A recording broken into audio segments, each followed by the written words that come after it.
Hello दोस्तों, एक बार आपका फिर से स्वागत है कनावत एकेडमी के यूट्यूब चैनल पर। और हमने अभी हाल ही में जनरल साइंस की सीरीज स्टार्ट की हुई है, जिसमें हम प्रीवियस एग्जाम से रिलेटेड कुछ एमसीक्यू क्वेश्चनों को आपके सामने डिस्कस करने वाले हैं। जिससे हमने करीबन 4 क्लास आपको पहले कंप्लीट करा चुके हैं, जिसमें हमने करीबन 1 से लेके 80 तक क्वेश्चनों को हम सॉल्व कर चुके हैं, जो भी एग्जाम में अभी तक हमसे पूछे गए हैं। उसमें हमने जनरल साइंस के अंदर हमने सबसे पहले बायोलॉजी के पोर्शन को स्टार्ट किया है, और बायोलॉजी वाली सीरीज हमने स्टार्ट कर दी है, जिसके क्वेश्चन हमारे प्रैक्टिस में अभी कंटिन्यू है, रनिंग है। आगे हम केमिस्ट्री है, फिजिक्स है, उनके क्वेश्चनों को भी करने वाले हैं। क्वेश्चनों का बेसिक कंसेप्ट आपको दिया जा रहा है, और जो भी परीक्षा की दृष्टि से बहुत महत्वपूर्ण क्लासेज आपकी रहने वाली है। और एग्जाम में एसएससी हो, रेलवे हो, और भी अदर स्टेट एग्जाम हो आपके, उनमें जो भी क्वेश्चन आपसे पूछे गए हैं, उन क्वेश्चनों का पैटर्न हमने लेके अभी आपको इसकी शुरुआत की हुई है। तो सभी लोग सबसे पहले वीडियो को शेयर कर दीजिए, लाइक कर दीजिए, चैनल को सब्सक्राइब कर दीजिए, बेल आइकन दबा दीजिए, जिससे आगे आने वाली क्लासों के भी नोटिफिकेशन आपको मिलते रहे। तो जनरल साइंस की जो सीरीज है आपके लिए बहुत इंपॉर्टेंट रहने वाली है। एग्जाम में जो भी आपके क्वेश्चन अभी एग्जाम होने वाले हैं, उन सभी एग्जामों के लिए आपके लिए ये क्लास साइंस की आपके लिए बहुत ज़बरदस्त रहने वाली है, जिसमें हमने बायोलॉजी के पोर्शन को सबसे पहले शुरुआत किया हुआ है।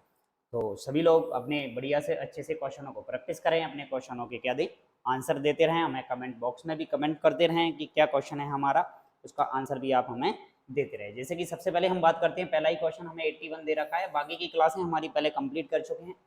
हम अलग अलग क्लासों में अभी तक 20-20 क्वेश्चनों को लेके आपके लिए सॉल्यूशन प्रोवाइड करा रहे हैं, लेकिन अब हमारा 100 तक आज की क्लास रहेगी। 100 क्वेश्चन आज हमारे कंप्लीट हो जाएंगे 5th क्लास के साथ। फिर आपकी क्लासें थोड़ी सी लंबी रहने वाली हैं, उनके अंदर आपको बहुत अच्छे लेवल के क्वेश्चन प्रैक्टिस करने के लिए मिलने वाले हैं। तो सबसे पहले हम बात करते हैं क्वेश्चन नंबर 81। और क्वेश्चन नंबर 81 के अंदर हमें दे रखा है कि उपापचय दर सर्वाधिक होती है। भाई उपापचय दर, बेजल मेटाबॉलिक रेट जिसे हम कहते हैं, हमें हमारे शरीर की क्रियाओं को चलाने के लिए क्या है, एनर्जी की आवश्यकता होती है, ऊर्जा की आवश्यकता होती है।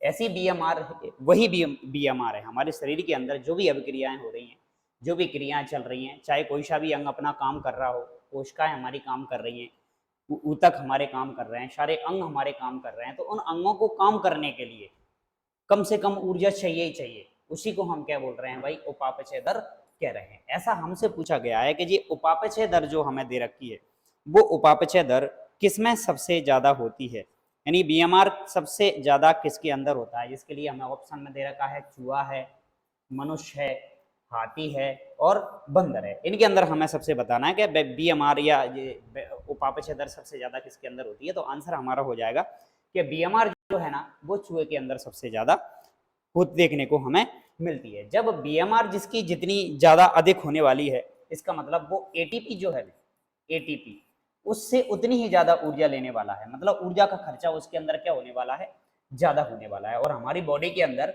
जीव जंतुओं के अंदर ये जो ऊर्जा हमें प्राप्त हो रही है, वो एटीपी के फॉर्म में प्राप्त होती है। एडिनो ट्राई फॉस्फेट इसका पूरा नाम होता है। और ये हमारे शरीर की ऊर्जा मुद्रा कहलाती है। ईंधन है भाई हमारे शरीर का, ईंधन, जिसको हम क्या कहते हैं, एटीपी को ऊर्जा मुद्रा कहते हैं भाई, ऊर्जा मुद्रा कहलाता है हमारा। ये एनर्जी करेंसी है भाई हमारे पास ये। तो चूहों में हमें उपापचय दर सर्वाधिक देखने को मिलती है। तो आंसर हमारा इसका हो जाएगा क्या, ए नंबर का चूहा। अगले क्वेश्चन की तरफ चलते हैं। और अगले क्वेश्चन में हमसे पूछा है कि जब एटीपी का परिवर्तन एडीपी में होता है तो उत्पन्न होता है। भाई अब हम बदलने वाले हैं, कोशिका के अंदर एटीपी का परिवर्तन होने वाला है, किसके अंदर, एडीपी। ये परिवर्तन दे रखा है हमारे पास कि जब एटीपी एडीपी में परिवर्तित होता है। एटीपी का पूरा नाम मैं आपको एक बार बता चुका हूं, एडिनो ट्राइफॉस्फेट।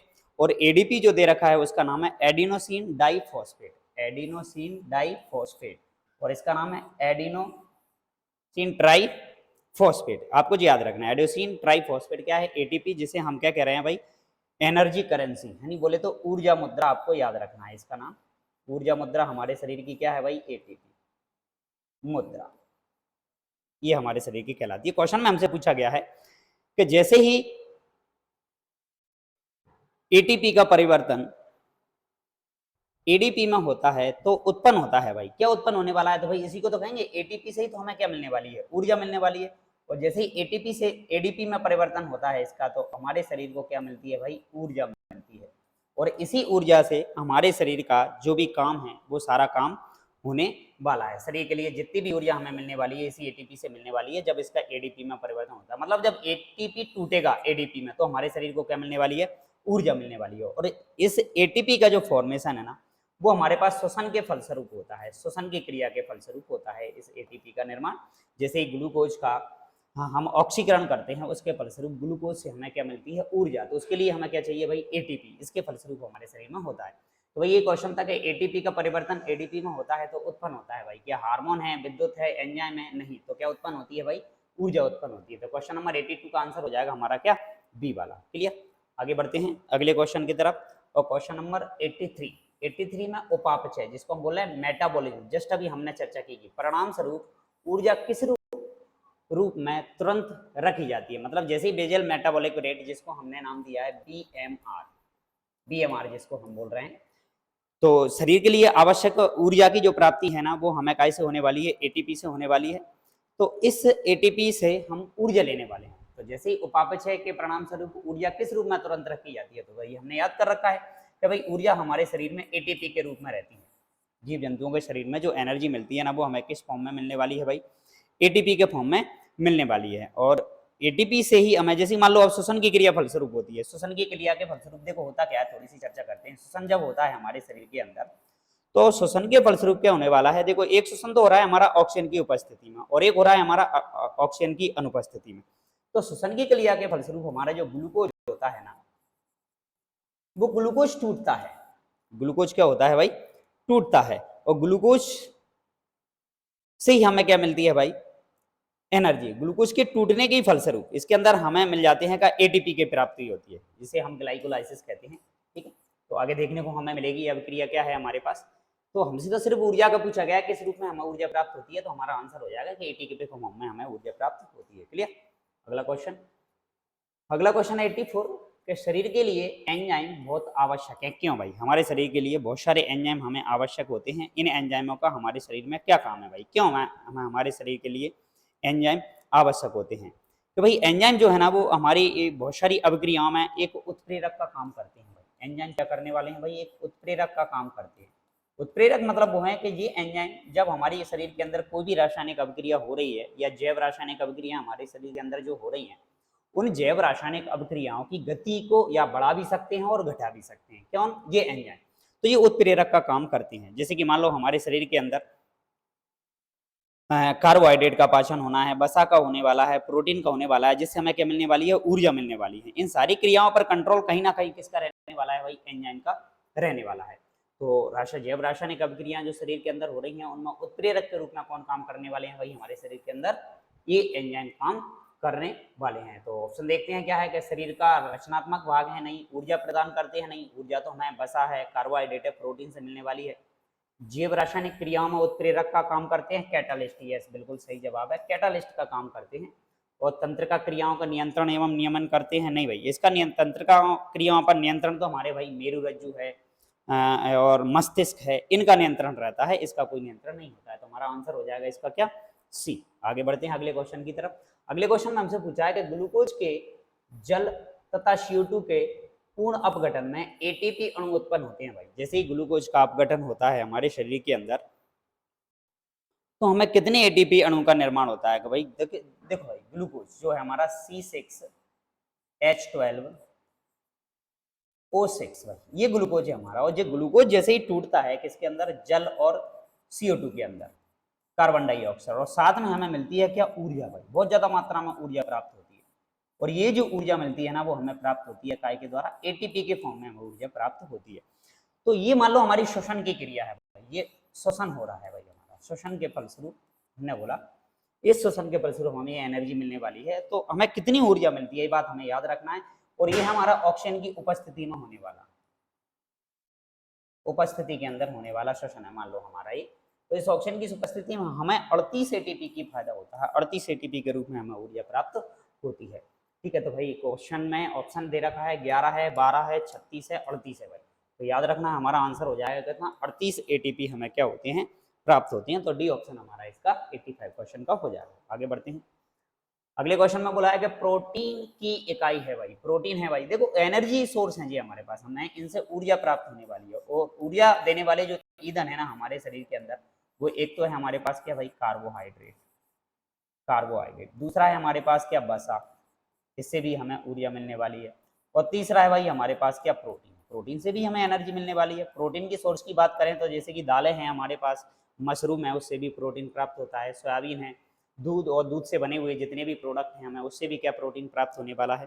तो क्वेश्चन में यही पूछा गया है कि प्रोटीन की इकाई है भाई, प्रोटीन किससे मिलकर बना होता है, तो भाई प्रोटीन की यदि बात करें ना तो भाई प्रोटीन मिलकर बना होता है किससे, एमिनो एसिड से मिलकर बना होता है, एमिनो अम्लों से मिलकर बना होता है, एमिनो अम्ल, अम्ल इनसे मिलकर बना होता है, एमिनो एसिड से मिलकर बना होता है।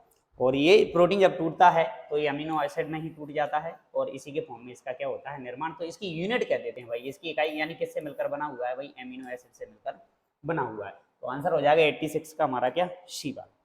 आगे बढ़ते हैं, आगे प्रोसेस हमें दे रखी है ग्लाइकोलाइसिस, ग्लाइकोलाइसिस में परिवर्तन होता है भाई, ये क्या है भाई, इस प्रोसेस की हम बात करते हैं कि ग्लाइकोलाइसिस में क्या होने वाला है।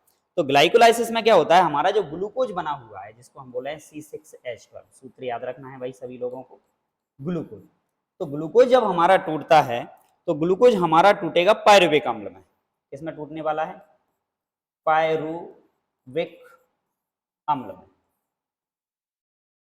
पायरुविक अम्ल में टूटता है, ग्लूकोज टूटता है पायरुविक अम्ल के दो अणुओं का क्या करता है भाई, निर्माण करता है। इस क्रिया को ही हम क्या नाम दे देते हैं भाई, ग्लाइकोलाइसिस कह देते हैं। तो पायरुविक अम्ल में परिवर्तन होना ही क्या कहला रहा है, हमारा ग्लूकोज, ग्लाइकोलाइसिस कह रहा है, ग्लूकोज का टूटना एक तरीके से, उसको हम क्या कह देते हैं, ग्लाइकोलाइसिस। तो बात करते हैं ऑप्शन में हमें क्या दे रखा है, देखो ग्लूकोज प्रोटीन नहीं, ये नहीं होगा, ग्लूकोज फ्रक्टोज ये भी नहीं होगा, मंडू यानी स्टार्च अपना जो होता है ये भी नहीं होगा। तो आंसर हम आ जाएगा ग्लूकोज पायरुविक अम्ल में परिवर्तन होता है, इसी को हम क्या नाम दे देते हैं, ग्लाइकोलाइसिस। तो 87 का आंसर हमारा क्लियर हुआ क्या, डी। आगे बढ़ते हैं sorry, question number 88, question number 88 में हमसे पूछा है कि कोशा में प्रोटीन संश्लेषण का स्थान क्या है, कोशा बोलो या इसको कोशिका बोलो, सेल, कोशिका, अच्छे से हमने पढ़ा हुआ है कोशिका के बारे में। इसमें प्रोटीन संश्लेषण का स्थान कौन सा है भाई, कोशिका के अंदर जो प्रोटीन का संश्लेषण होता है ना वो कहाँ पे होने वाला है भाई, तो कोशिका का ऐसा भाग कौन सा है भाई, कोशिका के अंदर ऐसा भाग है हमारे पास कौन, राइबोसोम, इन्हें हम प्रोटीन संश्लेषण के क्या कहते हैं भाई, केंद्र कहते हैं, ठीक है ना भाई, इसको याद रखना है, प्रोटीन का संश्लेषण कहाँ होने वाला है भाई, राइबोसोम के अंदर होने वाला है। दूसरा आपने नाम सुना होगा एक और माइटोकॉन्ड्रिया, माइटोकॉन्ड्रिया इसका नाम भी आपको याद रखना है, माइटोकॉन्ड्रिया, माइटोकॉन्ड्रिया, इसको हम पावर हाउस ऑफ सेल कहते हैं, कोशिका का ऊर्जा गृह, ये है भाई हमारा कोशिका का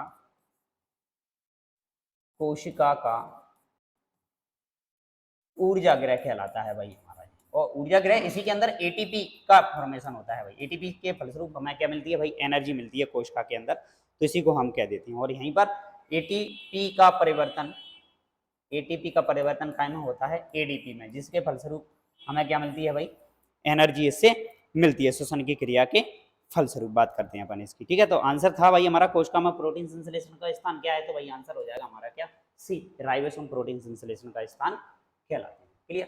अगला क्वेश्चन 89, 89 की बात करते हैं भाई, किस तापमान पर एंजाइम अधिक सक्रिय होते हैं भाई, ऐसा कोई टेम्परेचर होगा भाई कि जो एंजाइम हमारे होते हैं, जो उत्प्रेरक हमारे होते हैं, वो उत्प्रेरक सबसे अच्छे किस टेम्परेचर पर अच्छे से काम करते हैं भाई, ये बात हमें याद रखना है। जैसे कि आपने देखा होगा दूध से हम दही जब बना रहे होते हैं तो उसके अंदर जामन मिलाया जाता है, तो जामन के अंदर भी क्या पाए जाते हैं, एंजाइम पाए जाते हैं, बैक्टीरिया पाए जाते हैं, जिससे कि वो दूध क्या जमता है, अच्छे से जमता है। तो उसके लिए भी एक टेम्परेचर चाहिए होता है, ज़्यादा गर्म दूध में भी हम उसका उपयोग नहीं कर सकते हैं और ज़्यादा ठंडे दूध में भी हम उसका उपयोग नहीं कर सकते हैं, तो उसका भी एक टेम्परेचर होता है। क्यों, क्योंकि उस टेम्परेचर पर उस जामन के अंदर पाए जाने वाले बैक्टीरिया, वायरस हैं या एंजाइम जो भी हैं वो अपने अच्छे से एक्टिव होते हैं, तो अच्छे से उस चीज़ को क्या करेंगे, वो जमाएंगे। वैसे ही एंजाइम यदि हमारे शरीर के अंदर कोई काम करने वाले हैं तो ऐसा कौन सा टेम्परेचर है जिस टेम्परेचर पर ये एंजाइम हमारे शरीर के अंदर सबसे अधिक क्रियाशील होते हैं। तो वैसे यदि देखा जाए तो जो टेम्परेचर है ना हमारा, वो टेम्परेचर हमारा होना चाहिए क्या,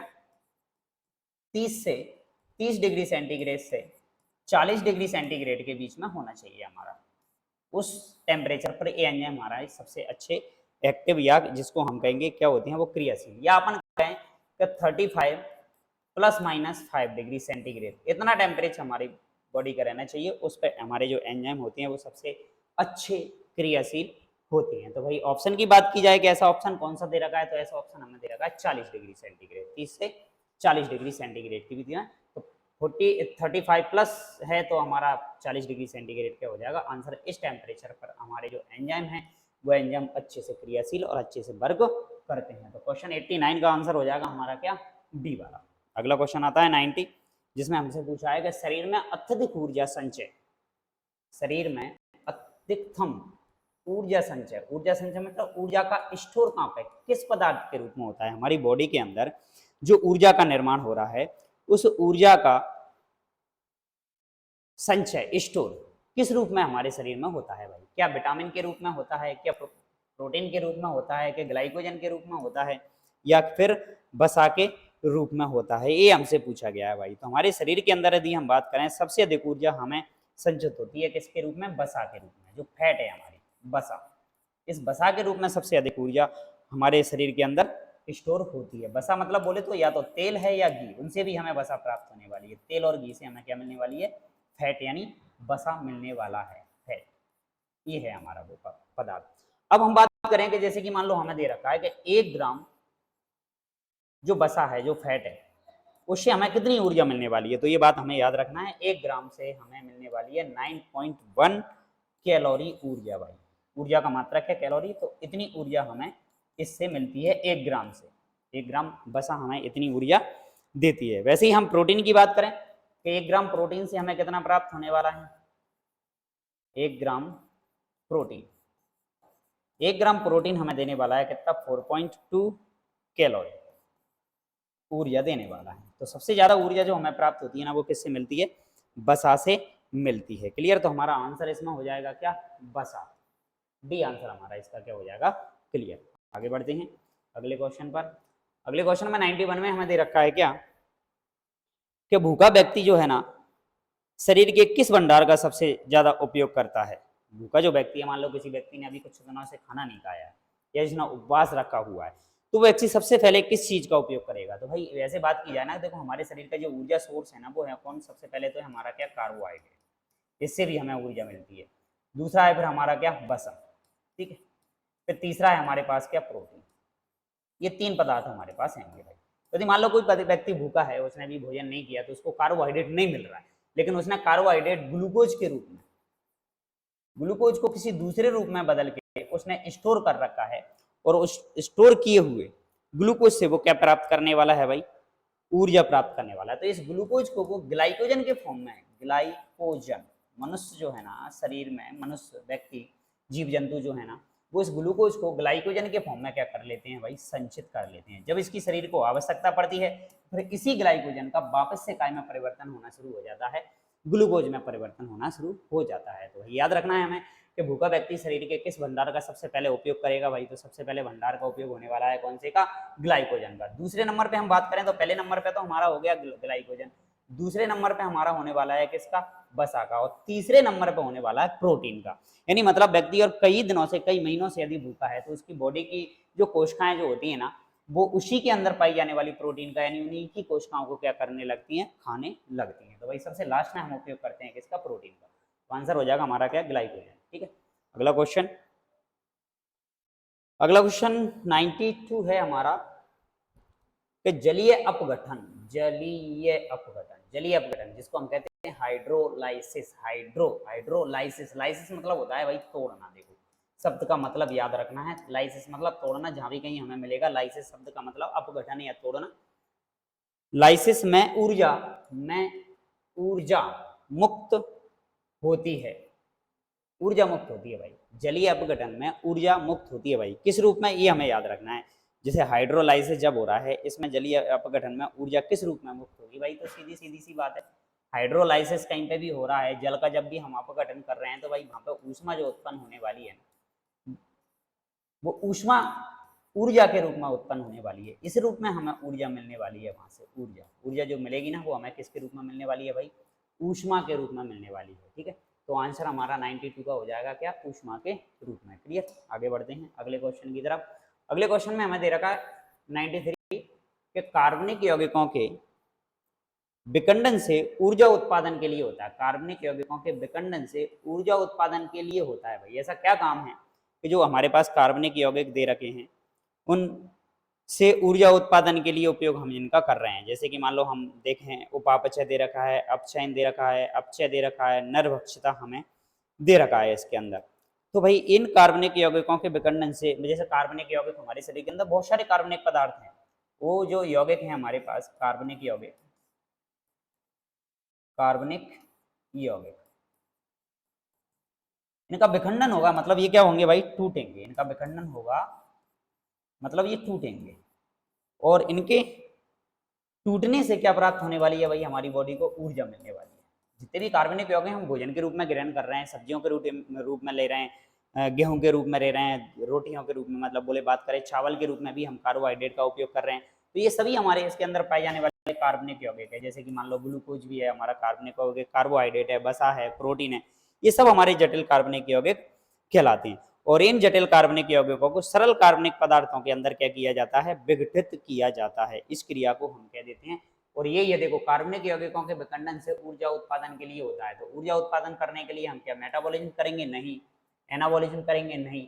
क्या कैटाबॉलिज्म करेंगे, हाँ। इसी क्रिया को हम नाम दे देते हैं क्या, कैटाबॉलिज्म, जिसे हम कहते हैं अपचय। अपचय अपचय मतलब ये होता है क्या कि इसके अंतर्गत पोषक पदार्थ जो हमारे हैं ना, उन जटिल कार्बनिक या पोषक पदार्थों को सरल और विसरणशील आसानी से ऊर्जा प्राप्त होने वाले पदार्थों में क्या किया जाता है, बदला जाता है। तो क्वेश्चन नंबर 93 का आंसर हमारा हो जाएगा क्या, सी। क्लियर, आगे बढ़ते हैं। 94 क्वेश्चन नंबर आ जाता है हमारा 94 के बच्चों में रिकेट्स। रिकेट्स एक बीमारी है भाई, एंजाइम विटामिन की कमी से होती है, जिसे हम एक नाम से और जानते हैं सूखा रोग। सूखा रोग भी कहते हैं। बहुत पहले जब इन बीमारियों का इलाज नहीं था उस समय पे छोटे बच्चों में हमें बहुत ज़्यादा देखने को मिलती थी। दूसरा है ऑस्टियोमलेशिया। दूसरा दे रखा है हमें क्या, ऑस्टियोमलेशिया। ऑस्टियोमलेशिया मतलब इसके अंदर जो है ना, हमारे शरीर की जो हड्डियां होती हैं ना, वो हड्डियां क्या हो जाती हैं भाई, कमजोर हो जाती हैं। हड्डियों का कमजोर होना है, ऐसा हमें क्वेश्चन में दे रखा है। तो ऐसा क्या है भाई हमारे शरीर के अंदर जो ऐसा करने वाला है, तो भाई हमारे पास जो विटामिन विटामिन जो डी है भाई, याद रखना है, विटामिन जो डी है ना, जब हमारे शरीर में इसकी जब कमी हो जाती है, तो इसकी कमी से हमारे शरीर के अंदर रिकेट्स है एक, तो हमारा रिकेट्स, दूसरा है हमारा ऑस्टियोमलेशिया। ऑस्टियोमलेशिया, ये दो बीमारी हमारे शरीर के अंदर देखने को मिलती हैं। तो ये दोनों की दोनों बीमारी हमें किस विटामिन की कमी से होने वाली है भाई, विटामिन डी की कमी से होने वाली है। और विटामिन डी का निर्माण हमारा शरीर स्वयं कर लेता है भाई, ठीक है ना, याद रखना है इस बात को। विटामिन डी का निर्माण हमारी स्किन स्वयं कर लेती है सूर्य प्रकाश की उपस्थिति में। तो आंसर इसका हो जाएगा क्या, विटामिन डी। आगे बढ़ते हैं अगले क्वेश्चन की तरफ। और अगले क्वेश्चन में बोला है हमसे 95 में कि कोबाल्ट धातु किस विटामिन में उपस्थित होती है। भाई ये हमसे दे रखा है, तो भाई बात करते हैं कोबाल्ट। भाई तो सबसे पहले तो कोबाल्ट का सिंबल सभी लोगों को याद होना चाहिए, मेरे हिसाब से सभी भाई स्टूडेंट आसानी से कोबाल्ट का सिंबल CO जिसे हम बोलते हैं, हालांकि है ना, ये हमारा कोबाल्ट का सिंबल होता है, जो कि क्या है भाई, हमारे पास एक धातु है। तो भाई सबका जवाब आ गया होगा कि कोबाल्ट धातु किस विटामिन में पाई जाती है। ये बात हमें क्या रखना है भाई, याद रखना है। तो चार ऑप्शन दे रखे हैं हमें, विटामिन B1 है, विटामिन B2 है, विटामिन B6 है, और हमारा दे रखा है क्या, विटामिन B12 दे रखा है। तो इन चारों में से पाई जाती है। देखो बी कॉम्प्लेक्स है हमारे पास, B complex vitamin, B complex, B complex vitamin, वो बी कॉम्प्लेक्स के B1 से लेकर B12 तक हमारे पास एंजाइम होते हैं। तो हमारा जो B12 है ना, इस विटामिन के अंदर क्या पाया जाता है भाई, कोबाल्ट धातु पाई जाती है। क्लियर। और हमारा जो B12 जो विटामिन है ना, वो हमारे शरीर के अंदर ब्लड की कमी, रक्त की कमी, एनीमिया, इससे संबंधित ये विटामिन हमें देखने को मिलता है। तो B12 के अंदर हमारा क्या पाया जाता है भाई, कोबाल्ट धातु पाई जाती है, याद रखना है सभी को। क्लियर, आंसर हो जाएगा हमारा इसका। अगला क्वेश्चन अगले क्वेश्चन की तरफ बढ़ते हैं तो हमें देखने को मिलता है पित्त रस, जिसे हम कहते हैं बाइल जूस का निर्माण होता है भाई हमारी सब बॉडी के अंदर। जब खाना का पाचन होता है, डाइजेशन जब हो रहा होता है, पाचन की क्रिया बॉडी के अंदर जब चल रही होती है, तो उसके अंदर बहुत सारे एंजाइम हैं, बहुत सारे केमिकल हैं, बॉडी के अंदर ही सीक्रेट होते हैं। यही हमारी जैव रासायनिक अभिक्रिया है और उस भोजन के पाचन में ये बहुत महत्वपूर्ण भूमिका निभाते हैं। तो हमारे पास जो पित्त दे रखा है ना, ये पित्त उसी समय पर स्त्रावित होता है जब हमारे शरीर के अंदर क्या होना शुरू होता है, पाचन। तो इसका निर्माण जो होने वाला है ना, वो कहाँ पर होता है भाई, यकृत के अंदर। यकृत के अंदर इसका क्या होता है, निर्माण होता है। और जैसे ही यकृत के अंदर ये बन जाता है तो वहां से ये स्टोर होकर पहुंच जाता है किसके अंदर, गॉल ब्लैडर के अंदर, जिसे हम कहते हैं पित्ताशय।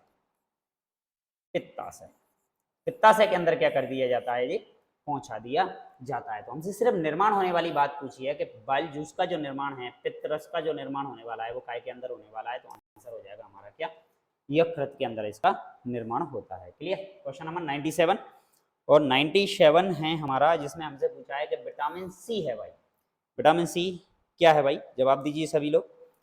तो विटामिन सी का रासायनिक नाम सभी को याद रखना है कि विटामिन जो सी होता है ना भाई, आंसर सब तक निकाल लीजिए सभी लोग। विटामिन सी हमारे जो भी है ना खट्टे पदार्थ, सिट्रस फूड जो हमें दे रखे हैं, उनके अंदर पाया जाता है भाई विटामिन सी।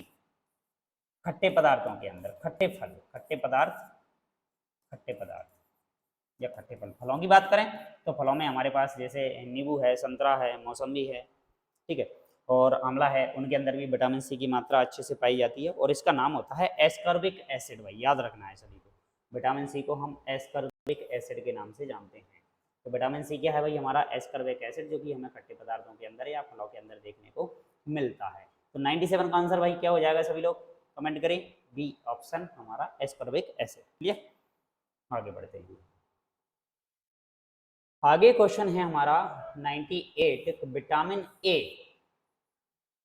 का उत्कृष्ट स्रोत है भाई, कि विटामिन ए जो हमें दे रखा है ना, वो विटामिन ए हमें किससे प्राप्त होने वाला है भाई। विटामिन ए का हमें बताना है कि विटामिन ए हमें शरीर के अंदर कहाँ से प्राप्त होता है भाई। विटामिन ए के सोर्स हैं, जैसे कि हम बात करें, आम है, पपीता है, गाजर है, ये है हमारे पास। पीले फल जो होते हैं ना, उनके अंदर सबसे ज़्यादा मात्रा में, पीले फलों के अंदर सबसे ज़्यादा मात्रा में विटामिन ए पाया जाता है।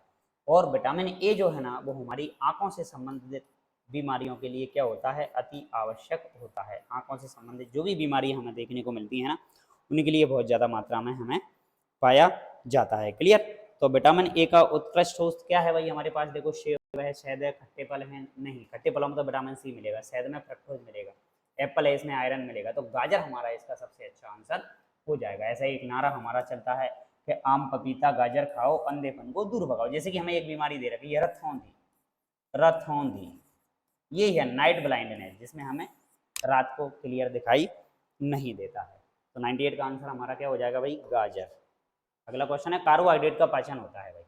बड़ा आसान सा क्वेश्चन हमें दे रखे हैं। बड़ी अच्छी सी सीरीज थी जो हमारी आज की, और जिसके अंदर बड़े अच्छे अच्छे क्वेश्चन हमें देखने को मिले, बड़े आसान आसान से, जिसमें लगभग सभी लोग अपने अपने आंसर कमेंट बॉक्स में कमेंट करें हमें। कार्बोहाइड्रेट की बात करते हैं। देखो, कार्बोहाइड्रेट हमारा जो है ना, कार्बोहाइड्रेट मतलब कार्बन, हाइड्रोजन और ऑक्सीजन से मिलकर बनी हुए यौगिक, जैसे कि नाम सुना हुआ है सभी लोगों ने। ग्लूकोज है हमारा,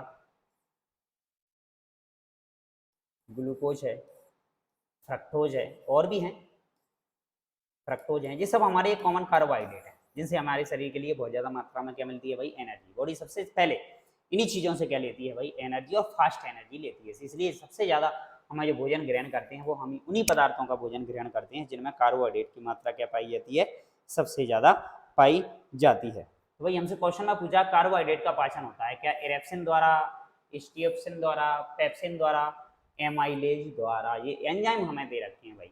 इन एंजाइमों के द्वारा कौन सा है जो कार्बोहाइड्रेट का हमारे शरीर के अंदर क्या करता है भाई, पाचन करता है। तो भाई कार्बोहाइड्रेट का जो पाचन है, जिसको हम एमाइलोप्सिन भी बोलते हैं या फिर एमाइलेज भी कहते हैं, और ये स्त्रावित होता है कहाँ से, अग्नाशय से भाई। एमाइलोप्सिन या एमाइलेज जो होते हैं ना, ये कहाँ से निकलने वाला है भाई, हमारे शरीर के अंग से, अग्नाशय, अग्नाशय से स्त्रावित होता है। और इसी के द्वारा कार्बोहाइड्रेट का क्या होता है भाई, पाचन होता है। तो हमारा आंसर इसका हो जाएगा क्या, एमाइलेज या एमाइलोप्सिन। लॉफ्सन, इस नाम को भी आप याद रखना है, MI लेज, इस नाम से भी हम इसको जानते हैं। क्लियर? तो आंसर हमारा डी हो जाएगा इसका। क्लियर? आगे बढ़ते हैं अगले क्वेश्चन की तरफ। और आज की क्लास का सबसे लास्ट क्वेश्चन जिसमें हमसे पूछा है भाई खरगोश, रैबिट के अंदर दांत कैसे होते हैं भाई, ये दांत के बारे में हमसे पूछा गया भाई। रैबिट, खरगोश, खरगोश के अंदर दांत किस प्रकार के होते हैं भाई। तो इन दांतों के बारे में आपको याद रखना है भाई सभी लोगों को कि खरगोश के अंदर जो दांत पाए जाते हैं ना, वो हमारे पाए जाते हैं कैसे, थीकोडोंट दांत। और जिस क्वेश्चन को भी हम अच्छे से पिछले क्वेश्चनों में अच्छे से इसको प्रैक्टिस कर चुके हैं भाई। तो भाई ये थे आज की क्लास के आपके कितने क्वेश्चनों का सॉल्यूशन प्रोवाइड कराया गया भाई, आपको 20 क्वेश्चनों का सॉल्यूशन प्रोवाइड कराया गया। तो इसी तरीके से हमने आज की जो क्लास है ना आपकी, वो 5th क्लास हमने कंप्लीट कर लिए। तो पहले पार्ट के अंदर हमने 20 क्वेश्चनों को कंप्लीट किया, तो मतलब 20-20 क्वेश्चनों का टारगेट हमने अभी आपके लिए रखा हुआ था। तो करीबन हमने आज 20-20 क्लासों को मिला के, आज पार्ट हमारा 5 था, 5th क्लास थी हमारी, और टोटल मिला के आज तक की क्लास तक हमने 100 क्वेश्चनों को आपके लिए क्या कर दिया है, सॉल्यूशन प्रोवाइड करा दिया है। तो जो भी आपके एग्जाम हैं, चाहे वो आप SSC की बात करो, बैंकिंग की बात करो, SSC में भी CPO है हमारा, CHSL है हमारा, MTS है हमारा एग्जाम, MTS, तो किसी भी एग्जाम की बात करें या स्टेट गवर्नमेंट एग्जामों की कोई सी की भी बात करो, जहाँ पर हमारा स्टेट के अंदर कोई भी एग्जाम हमसे पूछा जाता है, उस एग्जाम के अंदर साइंस का जो वेटेज दे रखा है, GS जनरल साइंस जो हमें दे रखी है, उसका अच्छा खासा लेवल आपसे पूछा जाने लगा है। और उन लेवल के हिसाब से यदि क्वेश्चनों की हम बार बार प्रैक्टिस करते रहेंगे तो हमें अच्छे स्कोरिंग करने का, बहुत अच्छा साइंस ऐसा सब्जेक्ट है इनकी स्कोरिंग प्रैक्टिस करके आसानी से की जा सकती है। तो ये थी आपकी आज तक की क्लास, 5th क्लास।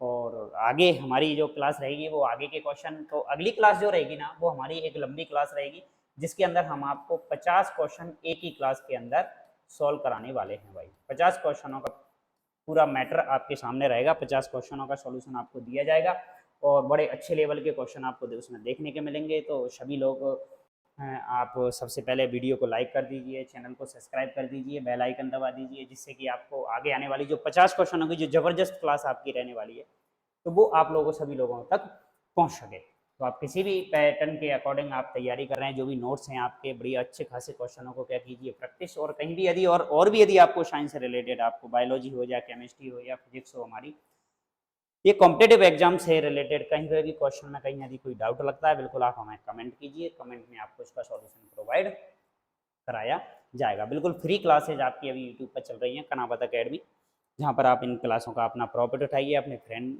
को शेयर कीजिए, ठीक है। और बड़े अच्छे से क्वेश्चनों को आप क्या कीजिए, प्रैक्टिस कीजिए। एक ही साथ आपको ऐसे क्वेश्चनों का सॉल्यूशन प्रोवाइड कराने वाले हैं। तो हमने बायोलॉजी का जो पोर्शन है ना, उसके अंदर हमने बायो के अंदर 1000 क्वेश्चनों को सॉल्व कराने का टारगेट रखा हुआ है। वैसे ही हमारी जो केमिस्ट्री है, केमिस्ट्री के अंदर भी हम 1000 क्वेश्चन सॉल्व कराने वाले हैं।